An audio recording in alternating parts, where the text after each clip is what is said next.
Good morning, Grats and Gits. We are on day 3.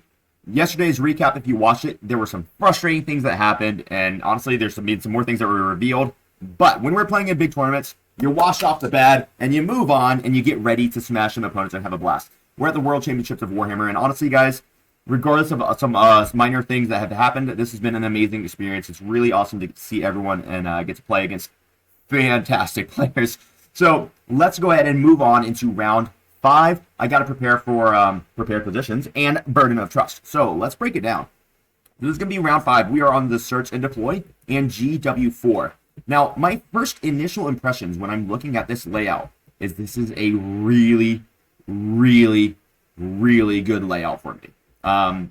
So I always try to look for what has to be reserved, what shouldn't be reserved, where my natural expansion is. Obviously, on this map, this is the natural expansion for me, because this is where I can safely, more or less safely hold an objective.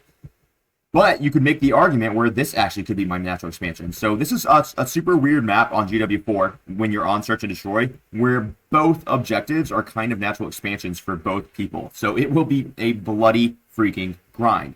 So where can I stage my tanks safely? Pretty easy on this map, actually. I can easily put a Lancer right here. So what he could do turn 1 is, if I go second, I can't be shot. If I go first, or whatever, yeah, and then I can just move up in here, and I can draw line of sight to more or less the entire freaking map. So this is a really, really great place for a Lancer to be deployed. So basically, no matter what happens, I'm gonna have Lancer deployed here. I don't care about this angle at all.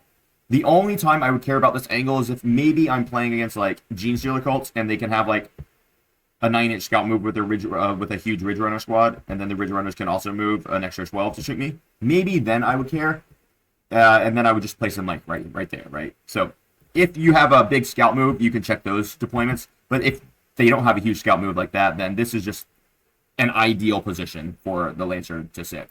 You honestly might even put it here, so that you could draw the line from here, and then maybe, let's see, can I actually fit a Ballistus and the Lancer right there?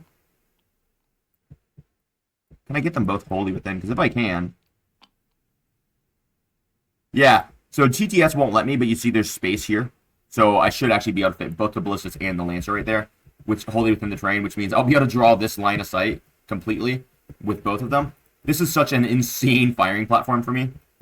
So that's really, really nice. Secondly, Dante can more or less perfectly safely deploy right here. There are some scenarios where I might not want to do this, but basically, the only way he's going to be able to shoot Dante is if he moves all the way out here. And what I'd do is I'd probably just put this one sanguinary guard in the back so he can't see me. So so if he touches his objective, then he still can't see me here. And honestly, I can make it even harder just by doing this. And that would require a 8-inch move. So if he has a big battle tank that moves 10, and he wants to come right here, then he actually still can't see the Dante squad. So this is such a beautifully safe position for me to deploy. If he has a big tank that can move up to be here, he definitely still can't see me. So Dante's more or less 100% safe here, which means Dante's deploying right here. Because now I have just a potential 19-inch move with a +1 to charge turn 1. Not that I would ever use that, because, well, the reality is that you're probably just never going to use that ability. But the threat of being able to use that ability is so darn strong because it forces your opponents to really respect their deployment. So if he wants to put all of his battle tanks here, like I'm going to put my battle tanks over here, of course they're going to be in cover when I deploy them, he's going to have to understand that turn 1, I might just go kill all of his battle tanks. Which means he can't deploy all of his battle tanks right there. It's so dang powerful. So that's just a great staging point. This is Burden of Trust, so I need to hold an objective. Now this is a little interesting one. I could put my Infiltrators back on my home field and screen all this, or I could actually deploy Infiltrators here based off of like a couple different scenarios. So like a lot of times if I'm playing maybe like Ret Cadre, I might actually put my Infiltrators here because I don't ever want him 3-inch deep striking or deep striking anything over here on this plank. He's too slow. With a 10-inch move from here, he actually couldn't see my guys, which means this is actually a really good place for the Infiltrators to go on this particular map, because I'm going to have battle tanks, like I'll have a Predator here, I'll have a Predator here, and I have battle tanks ready to handle anything that wants to move up on this flank. which means this is actually a very secure place for the Infiltrators. Now, I'm not sold on Infiltrators going here, so this could change based off the army I'm playing. So for right now, just for our purposes here, I will go ahead and put them in the backfield. They're going to screen the entire backfield by themselves, which is also really nice. Singular, Structured Reserves. We'll have Scouts. Scouts will probably deploy something like this. Or, honestly, it's possible I deploy Scouts right here. And then I could just turn one, move backwards. If I go second, or if I go first, I can move up, and I can move block the crap out of my opponent if he has his battle tanks deployed here. So this is actually so I'm glad I did this prep, because this is actually a really good place to deploy Scouts. It's like right here. Because with my Scout move, if I go first, I can just scout them, 9 inches away, something like that, and then in my movement phase, I can move 6 inches, or honestly, I just advance, and I say, you're not allowed to move your battle tanks this direction turn 1, which can be just a death sentence for a lot of armies. And if I go second, I'm perfectly safe. Once again, maybe I don't do this if I'm playing GSC and he has Razor Runners here, but against pretty much anyone else, I'm going to do that. That's just kind of an insane place for these Scouts to be. All right, then we have JPI. Where did my JPI go on this map? I think JPI probably deploy roughly here. What this does is it allows me to turn 1, perhaps advance them to be over here. And maybe I do something like this. I don't know. How far would that be? That's pretty far. So yeah, let's do this. I'm gonna have them as deployed as far up as possible, just to make this a reasonable thing to do. This will allow me to threaten the middle if I have to go in the middle. I don't want to go in the middle turn 1, but if I have to, let's say he puts something up there for an area denial and I gotta go kill him, I will. But this also gives me the potential to get a good advance roll and just like perfectly hide them over here. So I think this is a pretty good place for my JPI to deploy. They're still pretty much unshootable. Yeah, nothing's gonna be able to shoot in there. That's probably it. All right, now next tanks. I've got a Mephiston. Mephiston loves going right here.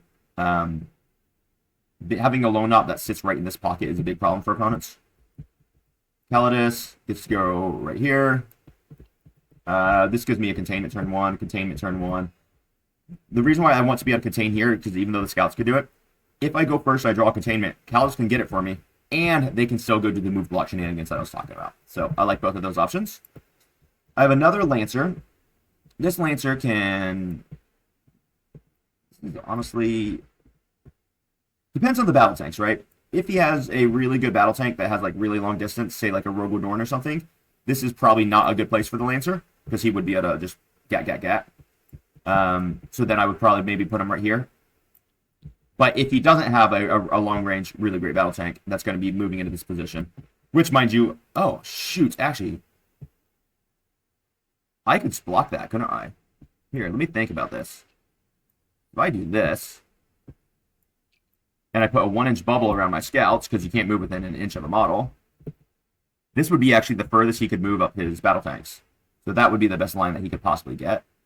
Which would actually mean I could shift these guys and maybe get my Lancer up there. Let's see. If I can do that, that'd be really good. So this is why your like prep work is really important, guys, because you can maybe see little things like this. So he can't move any further than this. So I would have to do something like this and wedge him in. Oh, this would be brutal if I did that.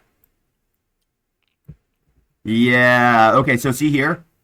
Oh no, it's so close. I think he can still do it though. Anyway, I can fix, nah. Alright, it doesn't work. It doesn't matter. So Lancer's probably going to be here to be safe. So he's just going to start moving up here. He's going to be a turn 2 Lancer. That's not an issue. I can have a Predator to deploy right here next to Mephiston. Maybe Mephiston stands here. Predator can go right there. I can have a Ball Predator up here ready to move up into this flank. Then over here I can have another battle tank. Maybe I'll just deploy the Callus there or something. Alright, so we'll do like this. And then one more Ball Predator. This is such an interesting map because I have so much deployment shenanigans I can do. I don't want him here because you can just blast. I don't want him... I think this Predator probably goes in reserve. And that's the army, man. So basically what happens, what I'm in this position for, is if I get Area Denial, I can get Area Denial with various things. Like maybe my Ball can go get it. If I get... Or these guys can go get it. If I get Containment, Callus is going to get me Containment. Mephiston's going to get me containment. Meanwhile, my Predators get to move up. My Ball Predator gets to move up. If I get secure no man's land, it's very easy to go up. It's very easy to leave these guys here. There's so many things that I can actually do here to just very, very easily score all my secondaries. And my opponent's in a bad position because I have an amazing firing lane right here. My Predator can move up here to shoot turn 1. Ball Predator is very fast. He can get here, just flame things turn 1. This is actually a really, really good map for me. All right, so that is going to be Search and Destroy on this map. Let's just check out one other one really briefly because the next one is going to be Terraform and Crucible on the same map. What is that? Let's just take a quick look at it. Crucible, where you at, girl?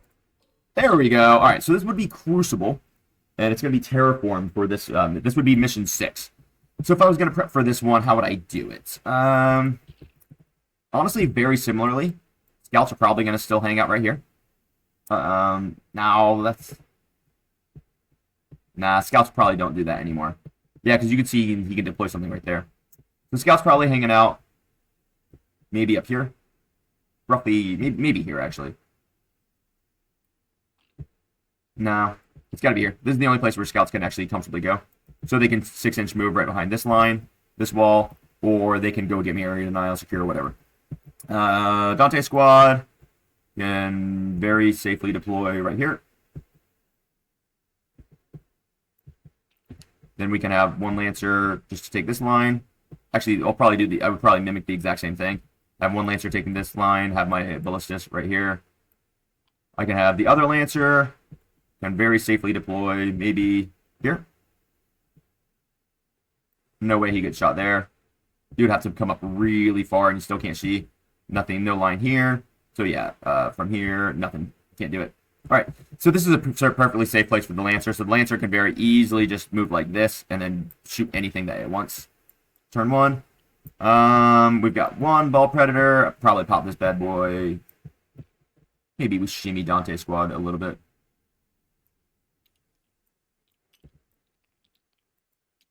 Shimmy, shimmy, shimmy, shimmy. Cool.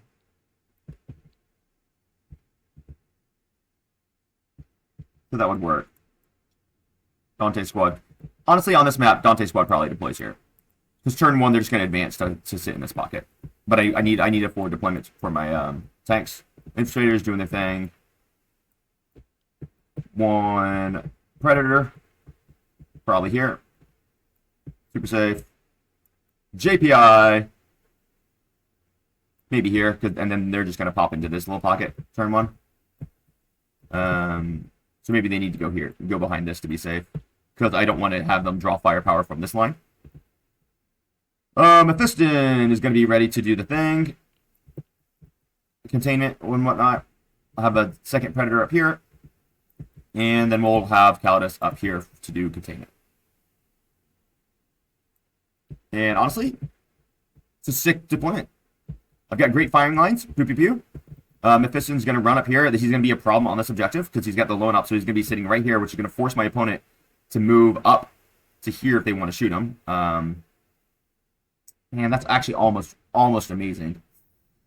Sadly, it's not quite amazing. Maybe I would sit him on this side, actually, because then they would have to expose themselves here to be able to shoot him. Maybe. I don't know. Lots of things I could do with Mephiston there. Yeah, that's a good deployment. I got great firing lines here. Predator can very easily just move straight through. Great firing lines here. Can easily dominate this flank. I love this deployment. So, guys, these are the 2 deployments. This is how I practice deployment. Hopefully this helps you. This is on GW4. I'm ready for day 5, man. Let's freaking get rocking and rolling. You guys are awesome. Thanks for joining me on this journey for how I prep. I'll be back with a recap tonight to let you know if my plan was successful. And blessings, everyone. Happy coming.